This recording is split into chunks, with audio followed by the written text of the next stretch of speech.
همچنانی که شکوه و جلال کشتی معروف تایتانیک مانع از غرق شدن اون نشد، آمریکا هم شکوه و جلالش مانع از غرق شدنش نیست و آمریکا غرق خواهد شد.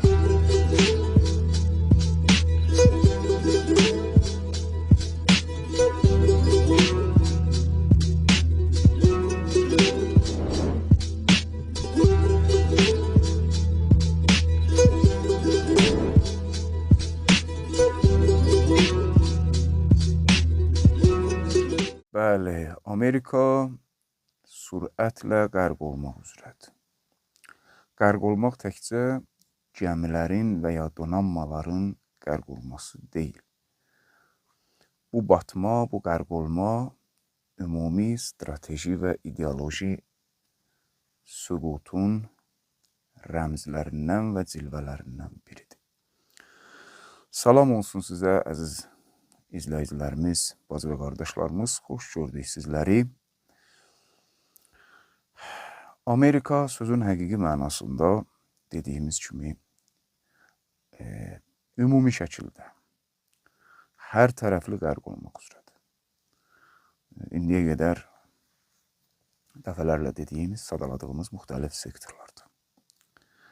Amma bunu daha yaxşı başa düşmək üçün və bu gün gedən proseslərə toxunub təhlil verə bilmək üçün dəvət edirəm sizi yenə də qaydaq indiyə qədər üzərində çox təkid etdiyimiz və dayandığımız nöqtələrdən ikisinə geriyə dönək baxaq. Çünki bu məsəl elə belə deyil, bu misal Allahın nümayəndələrinin dilindən gəlib bizlərə atalar sözü və ya müdrik kəlamlar olaraq yedizdirilir. Əhl-i Beytin dilindən gələn kəlamlardandır ki, keçmişi unudan gələcəyini qura bilməz. Hər halda ömür keçmiş və gələcəyin birləşdiyi anlardan və indilərdən ibarətdir.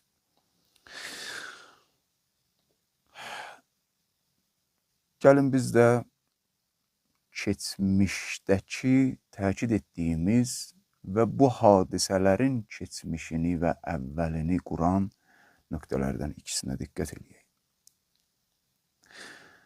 Qeyd etmişdik ki,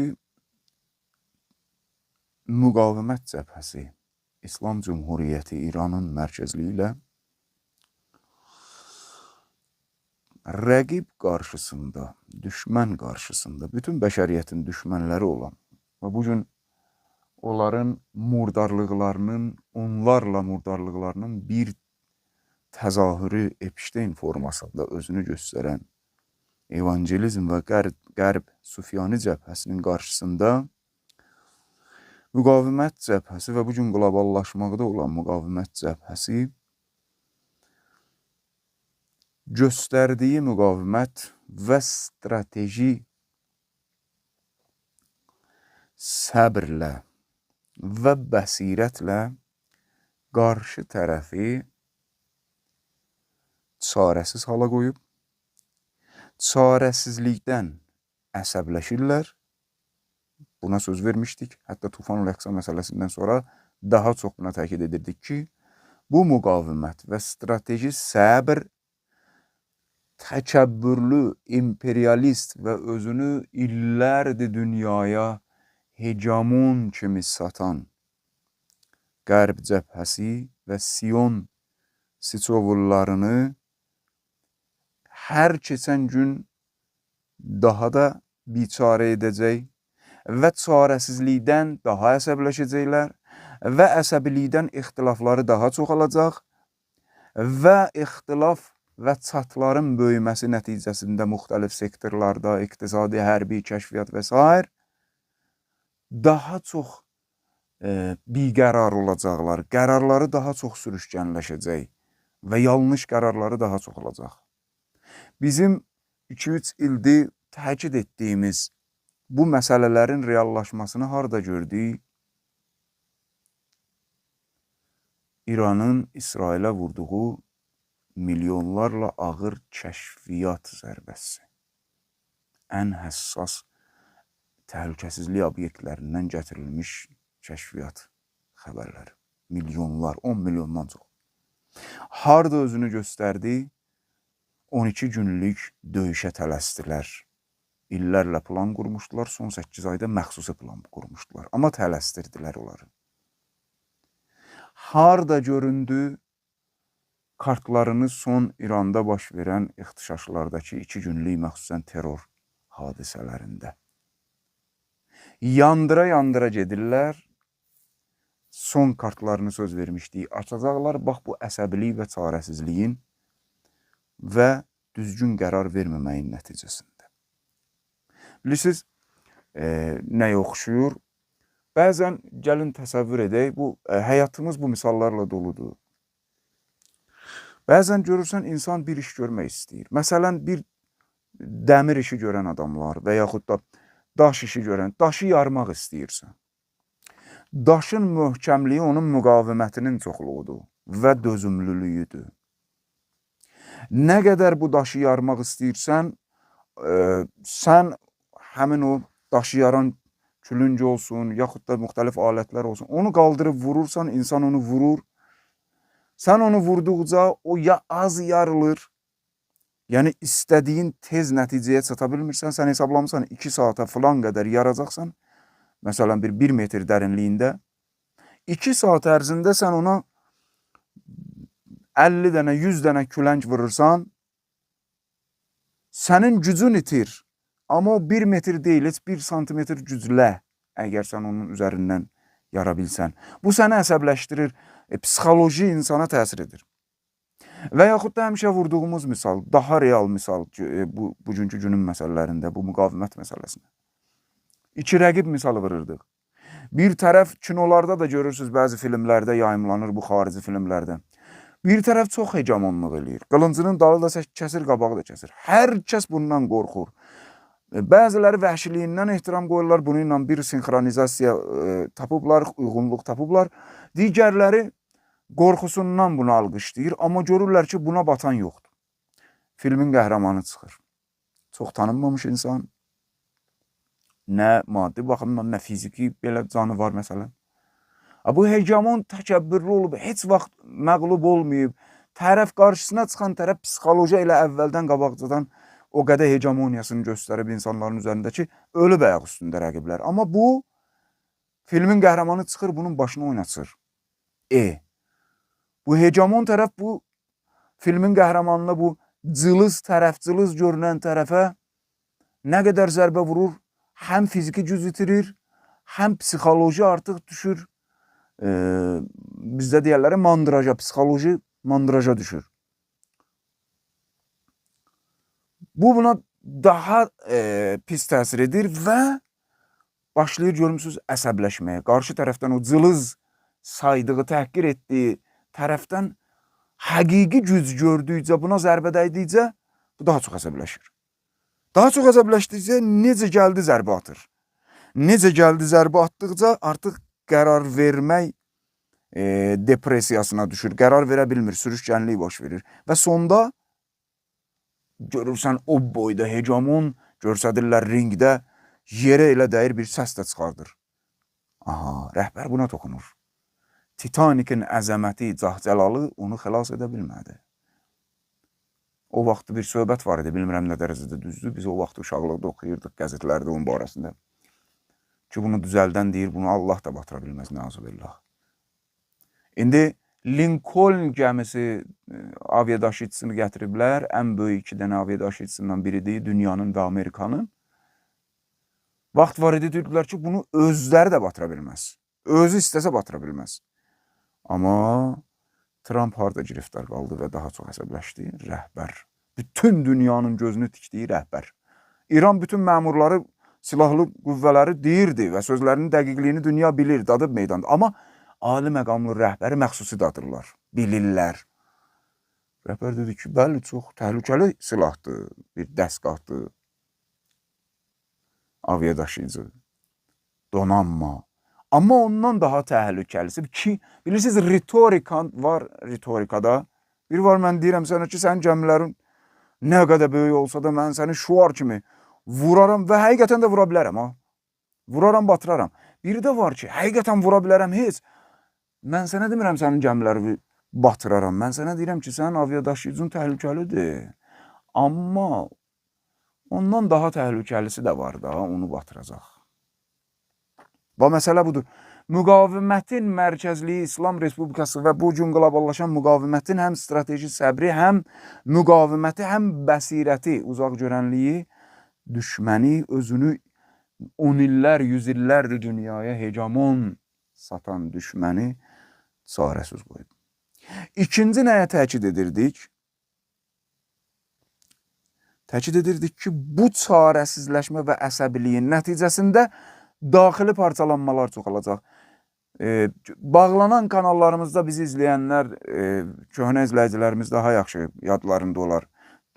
Tufan Ul-Əqsa və ondan öncə, harca son 3 ildə məxsusi təkid etdiyimiz məsələlərdən biridir ki, müqavimətin strategiyası xərçəng şişinin tibbi fəlsəfəsinə uyğun olaraq quduz it və ya xərçəng şişi olan Siyonist rejimi və onun necə deyərlər, onun hesabına ayaqda qalan Qərbi və Amerikanı məxsusən daxildən parçalayacaqlar. Əsasən mərhələli şəkildə daxildən parçalayacaqlar və daxildən müxtəlif sektorlarda iqtisadi, siyasi, hərbi, sayberi, kiber və müxtəlif sektorlarda, kəşfiyyat sektorunda bunların çatları böyüdükcə ixtilafları daha çox biruzə veriləcək. Allahın ayəsi Həşr surəsində. Allah buyurur, Təhsəbuhum cəmiə, qulubuhum şətta. Peyğəmbər, sən onları baxırsınız, elə bilirsiniz, zahirdə bunlar vəhdəti var, amma qəlbləri bir-biri ilə tikə parçadır, çatlaq-çatlaqdırlar, aralarında fasilə çoxdur. Hər birinin öz mənfəəti var. Hələlik müştərək düşmən görürlər səni, qıcıqlanıblar, ona görə belədir. Qulubuhum şətta. Onlar qəlbləri bir-biri ilə əslən yer-göy fərq eləyir. Fəth surəsini ali məqamlı rəhbərimiz niyə görə çox təkid edir? Oxuyun. Biz də hər fürsət düşəndə mən şəxsən özüm oxuyuram. Mən təkid edirəm, oxuduğum ixtisasıma əsasən sizə təkid edirəm. Quran ayələrinə hərə öz ixtisasına uyğun baxır.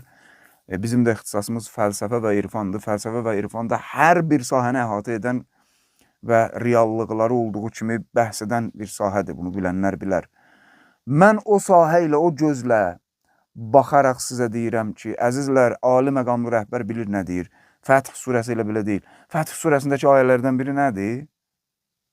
Onlar deyir, elə ki o kafirlər buyurur, وَلَوْ قَاتَلَكُمُ الَّذ۪ينَ كَفَرُوا لَوَلَّوُ الْأَدْبَارِ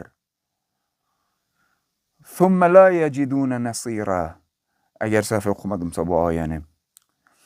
Buyurur ki, əgər kafirlər hələ bir məhal da olsa fərz edək, sizinlə döyüşə cürət etsələr üz-üzə gələn kimi لَوَلَّوُ الْأَدْبَارِ, arxalarını çevirib baxmadan qaçacaqlar. Çünki onlar fiziki parametrlərdən ibarət bilir bütün həqiqəti və reallığı. İslami baxış, metafiziki baxış onlarda yoxdur. Fiziki aləmin pərdə arxasına baxmırlar, qeybə inanmırlar onlar. Onların qarnı qarından aşağı, canı, malı budur bunlar üçün. Onlar, insan da nəyə bağlandı? Varlığı ondan ibarət bildirsə, bütün varlıq sistemini orada məhdudlaşdırdısa, o əlindən çıxanda bütün varlığı əlindən çıxmış sayılır. Bax, budur. Rəhbər buna təkid edir. Bunun nəticəsində demişdik, ixtilafları yüksələcək.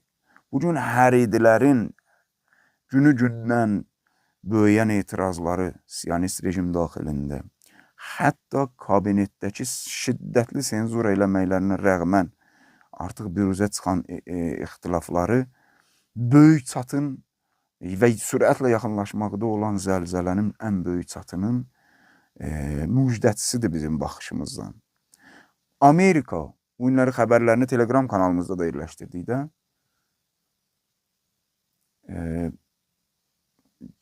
Amerikanın analitiklərindən və keçmiş bəli, CIA-nin səhv eləmirəmsə müavinlərindən biri idi, ya Müdafiə Nazirinin müavini idi, Chas adında. O nə deyir? Deyir, Amerika əyləncə bilməsin, ha. Trump məncəni arasında qalıb. Trump çıxılmaz yolda qalıb. Çox gedib irəli, çox böyük qələt eləyib, amma geri qayıda bilmir. Geri də, irəli də gedə bilmir. Bu neçə vaxtdır biz bunu deyirik sizə. Bugün onların öz ekspertləri bunu təkrarlayır. Biz nə deyir demiş? Amerika və İsrail, Trump məxsusən bugünkü hərəkəti ilə məxsusən yuxarı bığ, aşağı saqqal vəziyyətində qalıb. Bəs nə baş verir bunun fonunda və bunların planları nə ola bilər? Baxın, biz bu hadisələri son proqramlarımızı izləyənlər bilər, təhlil edəndə bir neçə mühüm nöqtəyə toxunurduq. Baş verməkdə olan və bunun nəticəsində nələr baş verə biləcək. Burada iki məsələyə məxsusən toxunurduq ki, Amerika böyük bir bataqlıqdan çıxdı 12 günlükdən sonra, daha böyük bataqlığa İrandakı terror hadisələrini dəstəkləməyi açıq-aşkar bildirməklə böyük səhv buraxdı və ondan sonra səhvi daha da böyüdü. İndi saydığımız o mərhələlərə biçarə olmaq, əsəbləşmək filan. Bunun nəticəsində. İndi daha böyük bir səhvə yol verib Amerika. Çox böyük bir qələtə yol verib və bu sarı donuz bunun altından çıxmaq üçün həmişə deyirdik ki, bunların ən gözəl öz aləmlərindəki metodikaları, namərdin metodikası nədir? Terror. Deyirdik ki, fiziki və zehni terrorlar. Media propagandalarını görürsünüz bu günlərdə. Bu zehni terrorlar. Bunu qoyaq kənara. Amma nə edə bilərlər deyirdik həmişə. Hətta 12 gündən bir yana 6-7 ayın içində də tez-tez bunu təkrarlayırdıq. Bunlar böyük səs gətirə biləcək bir liderimi, kimisə terror etmək istəyə bilərlər. Məsələn, rəsmi adam olsun, böyük bir belə deyək, elm adamı olsun, universitetlər, ya məsələn, Təhsil Nazirliyinə aid bir insan olsun, həm elmi cəhətdən İranı vurmaq üçün öz aləmlərində, həm də içəridə qarmaşıq, belə deyək də, artıq sönmüş fitnə ocaqlarını bəlkə oyatdılar kimisindən, həm də media, zehni propagandalar və terrorlar çaparırlar, mediada da özlərinə bir qazanc kimi göstərsinlər. Və bu, bəlkə şərait yaratsın ki, Amerikanın bu boyda biabırçılıq, bütün nə silahı var gətirib yığıb bura və əyağı pis ilişib qalıb, bu biabırçılıqdan çıxarda bilmək üçün özünü. Bundan danışırdıq ki, bacarmayanda bu işi əl atırlar. İkinci də bu yolda, dünən də danışdığımız kimi, ət parçasından yuxarı bir şey olmayan, müsəlman, dırnaq arası müsəlman liderlərindən istifadə etmək, onları İrana qarşı yenidən, necə deyərlər, qızışdırmaq. Onsuz da deyir, cəhənnəmə düşmüşəm mən özüm, bilirəm ki, dala da getsəm biabırçılıq, qabağa da getsəm vay, qoy qonşularla problem yaradım, mən də batım, bunlar da batsın. Elə bil, bax, belə bir formada. Çünki Netanyahu donuzu, Netanyahu quduziti neçə dəfə demişdi ki, ya İran olmalıdır, ya bizim cəbhə olmalıdır burada. Mövcudiyyətlidir ki, təbiidir də ki, İran qalacaq İslam müqavimətinin mərkəzi olaraq inşallah ki, bu yaxında bayraq həqiqi ən ali rəhbər İmam Zaman əleyhissalam yetişdi. Ona görə də bu dediklərimizin fonunda baxanda görürük ki, bu gün həmin hadisələr özünü göstərir. Ərəbistan sağmal inəyi Amerikadan bir növ silahlar alır yenə, bəzi təlim məsələləri baş verir. Amma bunun yanında Birləşmiş Ərəb Əmirliklərindən həm podkastlərimizdə, Bulaq TV kanalımızda, həm özüm tək sizə danışmışıq. Birləşmiş Ərəb Əmirlikləri Amerikanın ən azı İsrailə yaxın səviyyədə ikinci şüşədəki canı rolunu oynayır. 5 dənə qovşaq var, Amerikaya aid internet, məskunlaşma, bank sistemi, bir çox qovşaq məsələlərində, hub məsələlərində Amerikanın döyünən ürəyidir. Və belə deyək, Birləşmiş Ərəb Əmirliklərinə şiddətli haker hücumu olub və əsas sistemləri sındırılıb. Bu gələn tufanın, yaxınlaşmaqda olan tufanın xəbərçisidir. Bunun yanında nə olub? Ərəbistan belə quyruq bulayanda Yəmən Qırmızı dənizə təlim keçirdir. Raket və pualardır, dronlardan bəzi xəbərlərə görə. Yəməndə də və bunun da yanında Yəməndən sərt xəbərdarlıqlar çoxalır. Düz Ərəbistan Amerikaya təliminə ad qoyur, Amerikadan aldığı silahlara ad qoyur ki, Yəmən təhdidi var. Amma Ərəbistan da, Birləşmiş Ərəb Əmirlikləri də bilir ki, İran bütün dünya üzrə raket və dronun mənbəyinə dönüb, mənbəyinə. Növünün, modelinin sayı, modellərinin, siniflərinin sayı minlərlədir, bitmir. Onlar bilir ki, məsələn, Birləşmiş Ərəb Əmirliklərində də o mənzərəli Amerikaya məxsus, Trumpın həyat yoldaşına məxsus qəşəng binalar var, bəzi aeroport qovşaqları var, Amerika hərbiçilərini saxlayan qovşaqlar var və s. internet mərkəzləri var. Bu dronlar ola bilər ki, bir də gördün yolunu azdı getdi ya Ərəbistanın Aramkosuna, ya o həmin sadaladığımız Birləşmiş Ərəb Əmirliklərindəki bu qovşaqlara dəydi. Bunu çox gözəl bilirlər. Yəməndən gedə bilər, İranın özündən gedə bilər. Ki, İran da elə belə görsətmədi. Dünən xəbərini də yerləşdirdik, onu da Telegram kanalımızda ki, Oman dəniz üzərində bir mah sürəti ilə uçan İranın dronu ki, bütün nəzarətçiləri, dünya nəzarətçilərini şoka salıb. Bəli. Bundan əlavə, həmişə deyirdi ya, terrora üz tutacaqlar, bunlar çarəsiz qalanda. Birini bayaq dedik yenə, böyük bir şəxsiyyət. Bir dənə bütün namusu və qeyrəti, necə deyərlər, muzdurluqda olan vəhabilərdən ibarət terrorçular və bəzi Kürd terrorçular. İranın şimal-qərbində, Kürdistan iqlimi tərəfdə, İraqda gördülər ayrı-ayrı bata bilmirlər. İndi orada Komole, Pejak filan 4-5 dənə qrup birləşib. Buna görə də İran həm milli ordusu, həm də Sepah bircə bütün topxanalarını filan, ağır silahlarını yığırlar ora. Daha bir böyük şumlama əməliyyatını gözləməyə dəyər. Ona görə də bu hadisələrin fonunda bizi nə gözləyə bilər?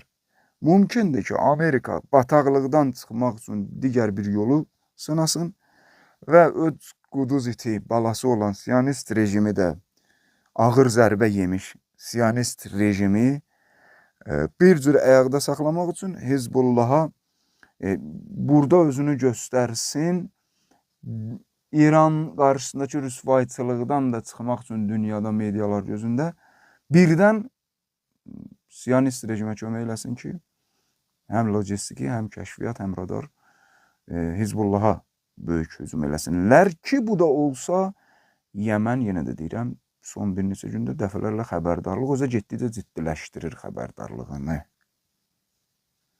Ki, hətta peyklərimizi vura bilərik. Peyki. Və İran da mütləq lazım olan yollarla İsrailin şumlanması prosesini başlayacaq, əgər belə olsun. Ya da digər ehtimal bu hadisələrin fonunda dediyimiz kimi Birləşmiş Ərəb Əmirlikləri ki, 5 dənə əsas qovşaq rolunu oynayır. Amerikanın müxtəlif həssas sahələrdə puldan, bankdan tutun, internet qovşaqlarına qədər. O həssas qovşaqlar vurula bilər. Dediyimiz ya dronlarla, ya raketlərlə, ya s. Və üçüncü, mən çoxdan gözlədiyim bir məsələ var. Bayaq dediyimiz hadisələrin fonunda ki, Kürdistan iqlimində birləşirlər terrorçular, Kürd terrorçuları və Sepah və İran ordusu da oraya yığılırlar və ağır təchizatlarla. Mümkündür İran bəhanə eləsin, Kürdistan iqlimindən torpaq götürsün. Əgər belə olsa, Amerikanın İraqda hazırladığı və Nuri Əl-Maliki məsələsi ki, gələn bəhs daha geniş toxunarıq buna. İraq dövlətinə təzyiq və İraqın içərisində yaratmaq istədiyi sui-qəsd planları ki, mütləq bu planları planlaşdırırlar Suriyadan sonra. İran əgər quru girsə, müəyyən kilometrlərlə Kürdistan iqliminə, həm terrorçuların kökü kəsiləcək, həm Türkiyənin hakimiyyətinə son təzyiqini və son rəqslərini oynatmaq üzrə Türkiyə Ərdoğanın əli ilə İraqda yaratmaq istəyəcəkləri fitnə böyük ölçüdə qaza alınmış olacaq, həm Amerikanın özünün sui-qəsdlərinin qaza alınmış olacaq, həm İraqın kürdləri ilə bu səfər İraqın qırılmış terrorçu kürdləri sağ qalanları olsa Türkiyənin kürdlərini ayağa qaldırıb Türkiyənin özündə parçalanma yaratmaq istəyə biləcəklər. Bax, bunlar baş verə bilər.